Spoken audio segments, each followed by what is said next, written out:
In this video I'm going to show you how to add a attachment in Jira.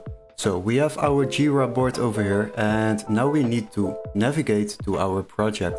So go to the project where you want to attach an attachment to and after that open it. As you can see, I have a to-do task over here. So what we will do, we will go to the board and after that we will open our to-do task. Once you have opened your to-do task, go to the comments and after that you are able to click on the attachment. Here you can add an image, video or file into your to-do task. So to do this, click on it and after that upload and then select the preferred file. So let's say you would like to add this thumbnail into it, then you will upload the thumbnail into this comment.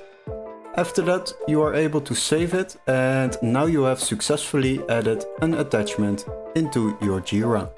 Hopefully this video was helpful. Don't forget to like and subscribe and we would love to see you in our next tutorial. Cheers guys, bye bye.